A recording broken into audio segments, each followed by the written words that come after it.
There's a few people out, but let's face it, it's far from a normal Friday night. Truth is though, even these people won't have a choice in where to go come tomorrow.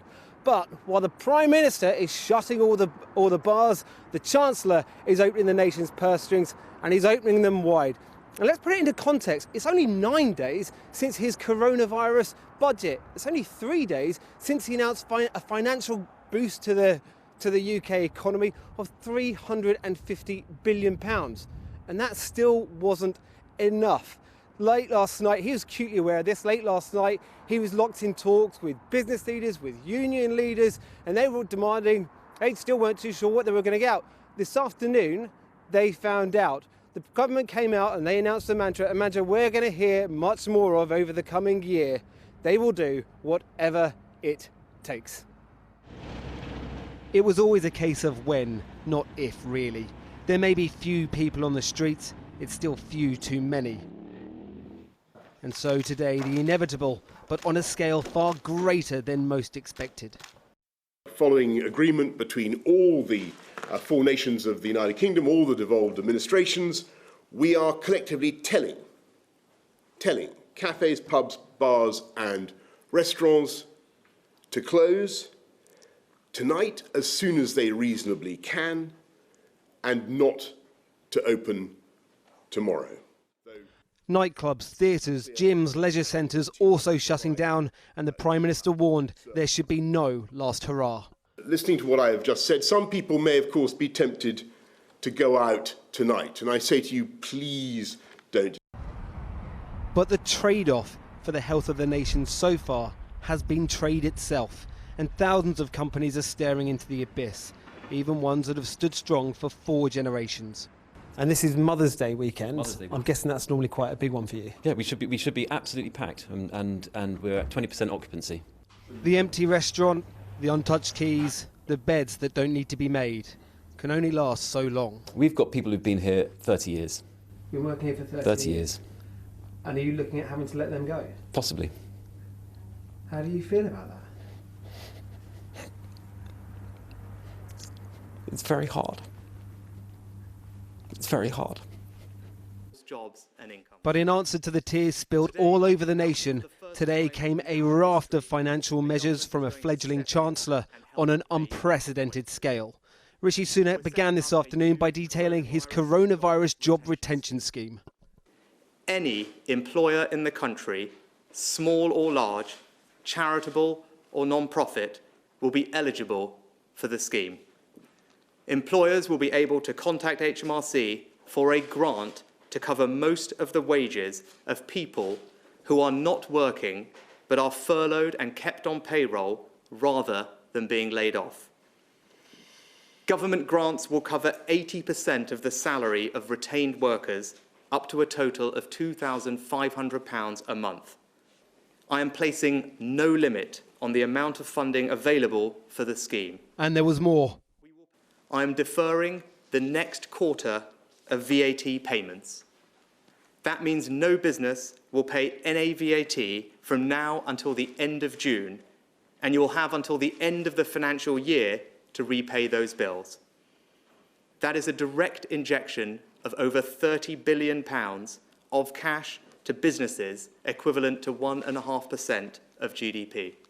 To strengthen the safety net, I'm increasing today the universal credit standard allowance for the next 12 months by £1,000 a year. And for the self-employed, it was announced self-assessment payments would be deferred until 2021. For the nation, a bailout of unlimited size. In Worthing, unparalleled relief. It's incredible. I didn't think it would be anywhere near that figure, 80%. That's a huge help. What does it mean now for the conversations you don't have to have? Yeah, exactly. Yeah, we can keep people on, people who've been here for years, people who haven't done anything wrong but wouldn't have a job. The doors here will soon be closing, but safe in the knowledge that 1, staff will be paid, and 2, they'll be able to open again one day. The Prime Minister may have got a grip now on social distancing at pubs, clubs and restaurants. At supermarkets, there is still much to do. For today, though, it was future queues outside job centres the government was fighting, not present ones outside shops. Well, look, the real verdict is still out. These announcements are timed specifically at 5 o'clock, so they can't affect the stock market. There's no instant shock. We'll find out from that on Monday morning. We have had some reaction, though, from the Labour Shadow Chancellor, John McDonnell. He said that these pledges don't go far enough. Business groups, though, have widely welcomed them. The CBI said this is a landmark package for business, people and jobs. But while they have been welcomed, there is a sense now of these packages are so big, if they fail to stimulate the economy, just what will? One last glimmer of hope, though, before we leave you for this evening. Supermarkets have announced that they are trying to recruit 16,000 people to cope with the vast demand they've seen over the last few days. Paul McNamara. Well, joining me now, Michael Smith, who leads a business organisation of over 500 pubs, restaurants and shops in South London, and Josh Hardy is the Deputy Director General of the Confederation of British Industry. Let me begin with you, Michael. First of all, I mean, how far do these measures go to helping the people you work with? I think businesses are looking at these measures as one word that they used today was radical, that they were very radical. It's a very radical approach to the problem. Other businesses are saying that the government did a really good job. They're looking at the government as having listened and went away, changed things, came back. So there's a general air of satisfaction. But in your organisations, how many people are employees and therefore covered by these measures announced tonight, and how many will be more casual workers who may just be laid off? You know, in Brixton, we've got a lot of pubs and clubs, and there are lots of casual employees, but people were on lots of PAYE staff. So people were very, very emotional last week about having to let staff go. So this is a big guarantee for everybody. There's a better sense of the fact that you cannot retain staff for much longer, because although we're in the midst of the problem, people are also thinking of what happens at the end of this. How do we relight the flame and get going again? So people want to keep trusted staff that have been with them for 20, 30 years, staff who know the routine. They don't want to be starting again from scratch. And this is offering businesses a chance to do that. Let me bring in Josh Hardy, but Michael, stay with us if you will. Josh, what do you make of this package of measures announced tonight? Does it do enough? Does it bring confidence to business? Well, look, I mean, you've seen on the report earlier just the sheer emotion that employers were feeling about the risk of having to let people go large scale. And I think the reason we've called this a landmark intervention is because it does lift a lot of that tension.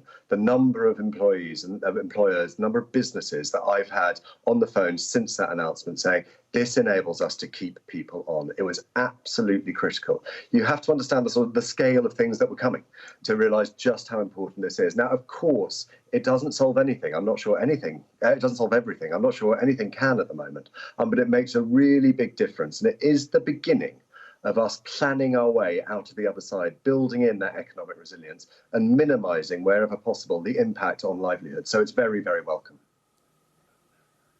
Do you think there needs to be more? I think right now this was a globally leading intervention. It genuinely helps the instant decisions that businesses are having to make. I think, look, just as with the health elements, this virus is going to carry on, and there are going to be wider implications. We need to look, for example, at the self-employed, possibly even more than the Chancellor has done today, although there were some good measures there. So, of course, there will be more that could be needed, but this was a very, very strong day and a very strong start. Now, obviously, you don't represent them, but I mean, you've mentioned self-employed workers. There are millions of people working in the gig economy now. Who's going to help them?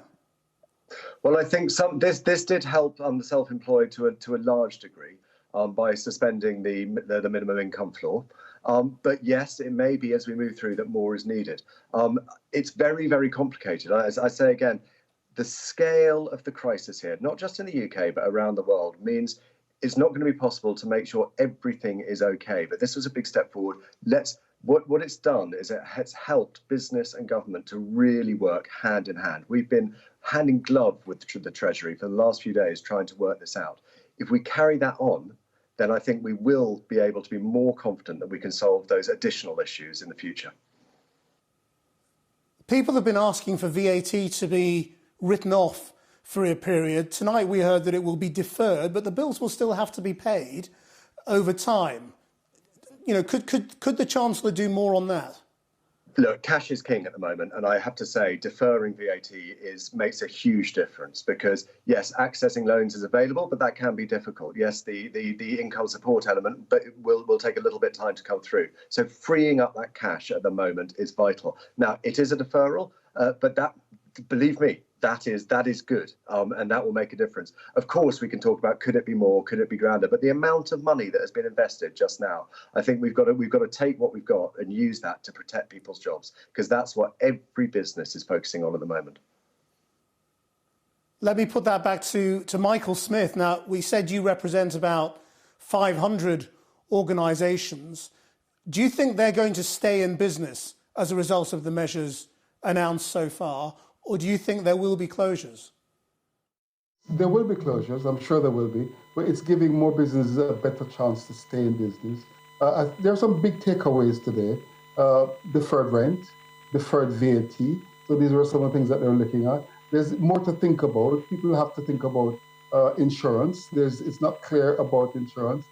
When you have an economy where you have a lot of sound technicians and musicians and lighting people, so there are a lot of freelance staff, and you're not quite sure what's happening to them, and you will need them in the future. So there's some things to take away. I think what's going to be good is that the weekend will give people a chance to think about things. Yeah, so they'll get a chance to think and come away with more questions and try and find more answers. But the key thing is trying to keep as many businesses afloat as possible. Michael and Josh, thank you both very much indeed for joining us tonight. Matt. Now, the NHS, already under pressure, faces an unprecedented situation. Northwick Park Hospital in London declared a critical incident due to a surge in the number of coronavirus patients last night, prompting concerns across the country about hospitals' ability to cope in the days and weeks ahead. Later, that status was reduced. Our health and social care correspondent Victoria McDonald was given access to a hospital in southwest London today that has recently taken in their first coronavirus patients. They're getting ready for more. It's quiet here in Kingston Hospital's intensive care unit. The first coronavirus patients have been admitted, but not in huge numbers. The staff joke the locals must be washing their hands better than the rest of London.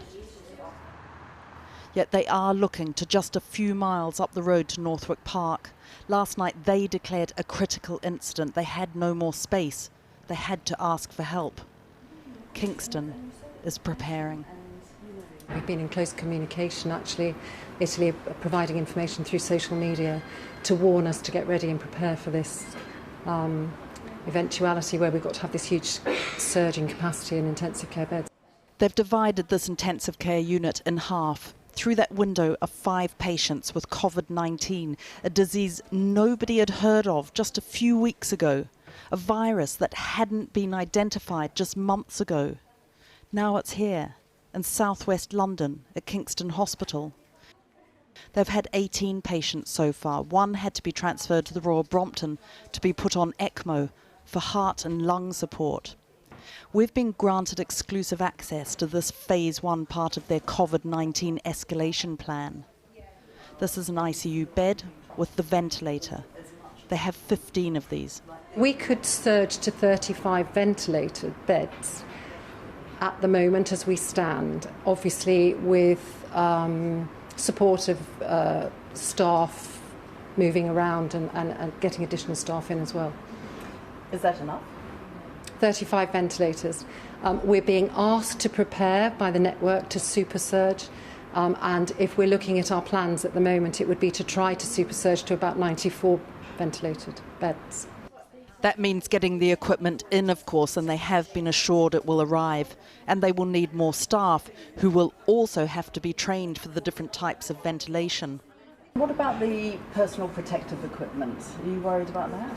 There have been concerns recently about keeping our stock levels of PPE up, but I understand and I'm reassured by the network again that there is central stores of the PPE equipment, and that they're working on that. The issues may have been around the delivery to the trusts. I think there is central control on this equipment now, and we would hope and expect that that won't be an issue. What is different about this pandemic is the sheer amount of information they have access to, not least coming out of Italy. The clinical lessons learned are coming through. And our tertiary centres are studying this clinical information that's coming out and then cascading clinical information down through the network to us so that we're up to date with any potential treatment options or ways to treat these patients differently, because this is a new disease. We move down the corridor to one of the operating theatres. Non-urgent surgery is being cancelled and space is being freed up. This ward and one next door are being prepared as we speak for the surge out of intensive care where all those beds are full. They'll be brought here, the ventilators are ready. When these wards are full, they will use the operating theatres, but from this weekend they will also have a live board that will tell them where there is spare capacity in other hospitals in southwest London. Everyone is working together, locally, regionally, nationally. In London, that matters more than ever. The outbreak is far worse in the capital. I envisage we will have to be flexible around how we deploy resources as this situation emerges. There is clear guidance that comes down through the network, which we'll interpret, but I envisage we will have to consider that in due course. You look very calm. I feel quite calm. I feel very well supported by my executive colleagues, who are amazing, and the entire workforce here are just outstanding. It does feel very much like we're in it together, and we will absolutely do our best to ensure that we continue to deliver great care to patients. Nobody is under any illusions here. This is, they know, the calm before the storm. We are all unsettled by what might be about to happen over the next month, 2 months. But we would be very foolish not to take the experience of Italy and China and act and be ready and prepared. And that's what we're all trying to do as rapidly and as calmly as we can, so that we can attempt to give this service to people that are going to need it. Victoria MacDonald with that report. Well, it's emerged that the West Midlands is a COVID-19 hotspot. The government is currently investigating why there's been a sharp rise in the number of cases in that area. 28 patients have died from the virus in the area, putting it second only to London. Jane Death is outside New Cross Hospital in Wolverhampton. Jane. Yes, Matt, this hospital is part of the Royal Wolverhampton Trust, which sadly, according to the latest figures we know, has seen the deaths of 9 people who had tested positive for coronavirus. And if you take the neighbouring trusts, that's Dudley and West Birmingham, they've seen 7 and 5 deaths respectively. Now, these patients were older and mostly had other health problems, so perhaps not unexpected, but clearly something is happening here. There have been more deaths than any other part of the country except London. The Health Secretary, Matt Hancock, saying this morning that this is a hotspot, but he doesn't know why, but his teams are looking very, very closely at this area, looking at the cluster to see if they can see any patterns in the transmission of this virus. Public Health England reportedly saying they're very keen to understand what's happening in Wolverhampton and Dudley. They have some hypotheses. There's been mention of the fact that both areas do have some levels of deprivation. Also, interestingly, here in Wolverhampton, the authorities are now writing to faith leaders, asking them to make sure they close places of worship. And this trust is now routinely testing anyone with respiratory symptoms for COVID-19. Of course, Boris Johnson said again today in his press conference that testing is key to turning the tide on this virus. But interestingly, there have been delays here, people waiting at home to find out if they're positive, being made to wait as they test the sickest patients. But I'm told that here they are now taking advantage of national testing capacity, and the overdue tests will be processed this weekend.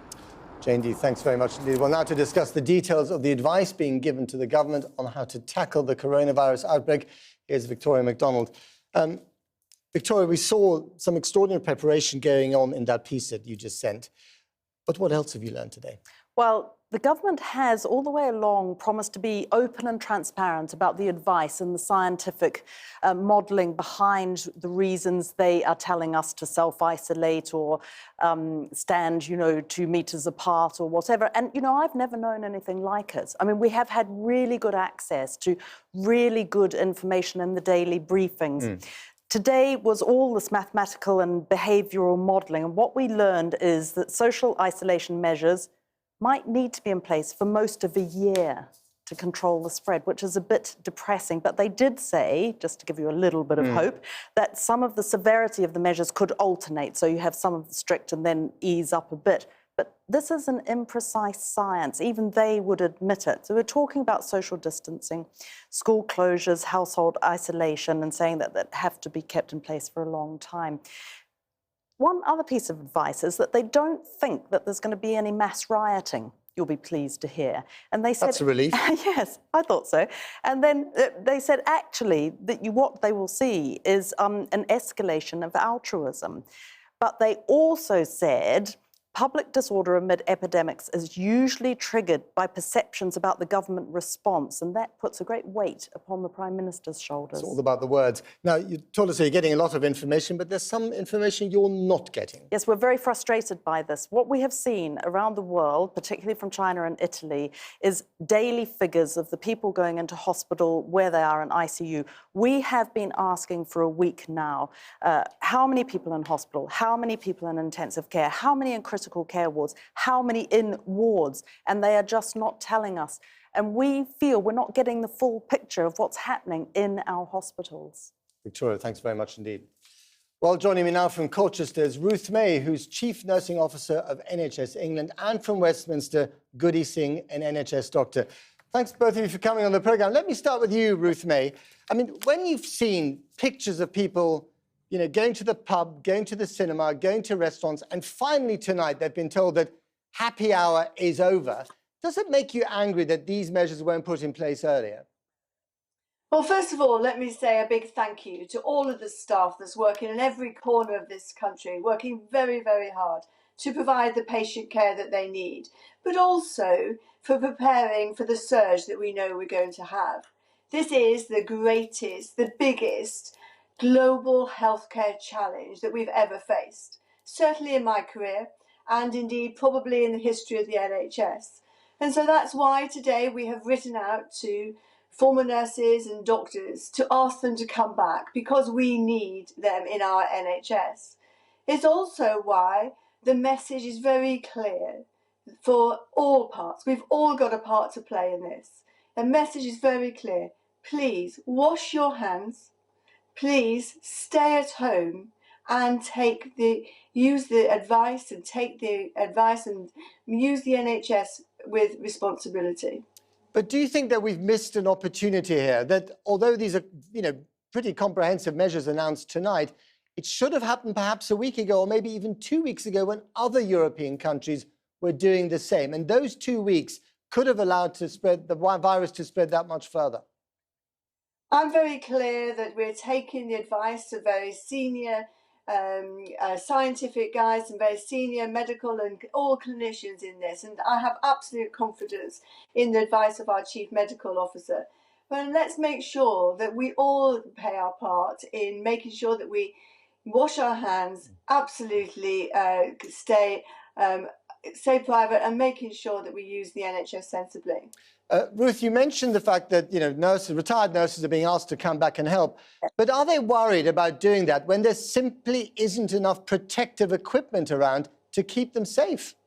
I've lost you. So yes, retired nurses are coming back, and I'm really delighted that the response so far. We're wanting to ensure that our nurses and midwives come back, and we will look after you. We'll make sure we pay you, and we absolutely want to encourage all nurses and doctors that were former nurses and doctors to come back into our NHS. Right. I hope you can hear me now, Ruth. Can you hear me? Okay.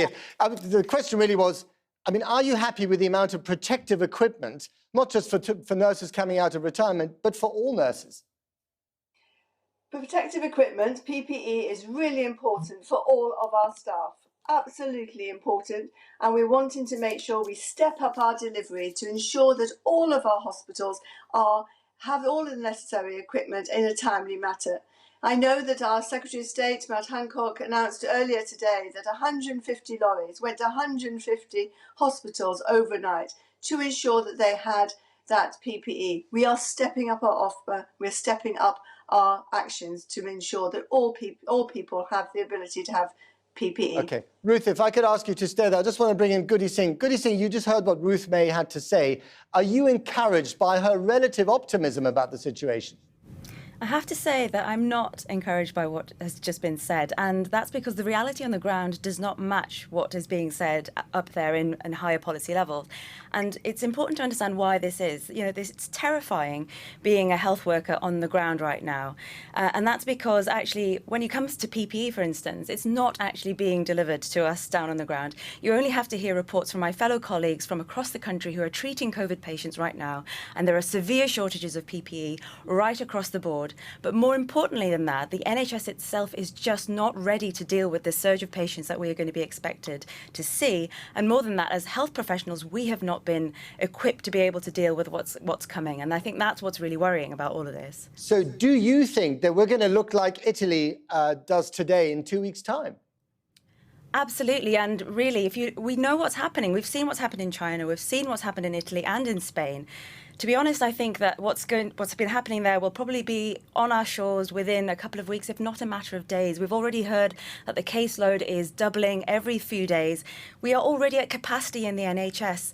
The NHS has been weakened by 10 years of austerity and cuts. We have the lowest intensive care rate of beds and in Europe. So we are already in a weakened state, and we're already at capacity. So you can only imagine the kinds of things that are going to be happening in the next couple of weeks. And it will be frontline workers who will be having to deal with the worst of it. Can I just go back to Ruth, if I could? Ruth, you heard Goody Singh there. And I also want to just float this fact past you. So in Germany, there are almost 30 ICU beds per 100,000 of the population. In this country, it's 6.6 ICU beds per 100,000. It's just not enough. My colleague that joined you a moment ago is right that we are having severe pressures, and the NHS will come under real challenge. No health system in the globe is going to be able to react like this. And what I'm just trying to say is that I know our nurses, our doctors, our clinicians on the front line are working extraordinarily hard, which I'm grateful for. We do need to step up our efforts on PPE, but equally we want to make sure that we bring back our nurses, former nurses and doctors to help us, to support our colleagues, and also to make sure that our members of the public do indeed make sure they wash their hands, they stay at home, and indeed they use the NHS responsibly. Goody Singh, just finally and briefly, at this stage, whatever mistakes might have been made in the past, we just have to work together and get this done. We really have no other choice, do we? You're absolutely right that we have no other choice, but I think, the government will need to look at what they have done in terms of the amount of stress and anxiety that has been caused not just to health professionals, but to the public. The public have a right to know what is really happening on the ground. They have the right to know that the NHS is not in safe hands at the moment. What is really troubling to me as a health professional is that I do not feel safe to go into work, and I do not feel adequately protected. But it's not just me, it's all of my colleagues. And what is really, really, really the worst part of all of this is that I do not even feel that my patients are going to be safe. And that's because we do not have enough personal protective equipment. And in an NHS that has been underfunded and under-resourced for 10 years, there isn't the capacity to train us, to give us the protection that we need. And so we're in a situation where actually we're sleepwalking into a hurricane. And I don't think the public are being given that message enough. Got to leave it there, I'm afraid. Goody Singh and Ruth May, thank you very much indeed to both of you. Now, the holidays came early for many children today as schools were forced to close to prevent the spread of the virus. The closure is, at this stage, indefinite, and it won't affect the children of key workers who'll still be able to attend. But the closures pose a challenge for parents and carers, how to ensure children continue to learn. Anya Pop has been to meet a family who began the homeschooling journey this week. Seb has these rainbow stickers. Every time he's good, he gets a rainbow sticker. For most children up and down the UK, this is the new reality. As schools close their doors today, families like the Linners prepare to learn from home for the foreseeable future. They began homeschooling earlier this week. And how's it going? challenging because they're obviously home, so they're like full of beans. What I fear is you might end up in a few weeks very anxious parents with very anxious children who are cooped up in the houses because they can't go out. Anxious. I mean, we're lucky we've got a little bit of outdoor space. As the UK tries to contain the spread of COVID-19, many families now face having to work and teach children all from their home. I think it's really early. I can find a quiet spot and I can just focus on my work. That would be great. It must be really daunting for parents to have to cope with everything else and on top of that to homeschool. And you know, like, even though I'm a teacher, it is tricky to do 3 different ages at the same time. Sophia is in her last year of primary school. She now faces the real possibility that she might not go back. I've been trying to concentrate, but my brother and my sister, they've been like running around. We're the monkeys! Yeah, monkeys. And so I'm up in my room on my desk trying to do the work, and then also you miss your friends because friends aren't allowed to come over because of the coronavirus and we don't want it to spread. We go in. Yeah. Not all children will be at home. Early this morning, the government published its much anticipated list of key workers who could still send their children to school if they had no other provision.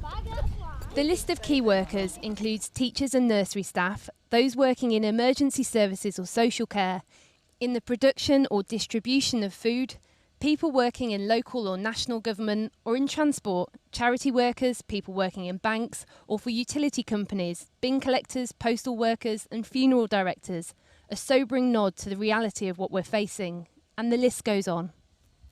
Outside a school in Didsbury, parents pick their children up from their last day of normality. Well, I will only have to do 2 of them, but 3, I mean, all the things I expect you to do, plus work remotely, it's going to be tricky. Looking at our school now, I would not send my child in because they are under pressure, and that's just going to add to the pressure by bringing more children in. Felicity is a teacher herself. The realities of what today brings is a lot to comprehend. I'm feeling fairly emotional because I feel for all the children that are in a secondary school setting particularly, but also in a primary school setting, that school provides so much for so many children, and I feel for all the exam classes that won't get the result that they have worked really hard for. No one denies that this big step is needed, but for those children, teachers and parents who know they may not be in the classroom until the autumn, it's almost too big a moment to comprehend.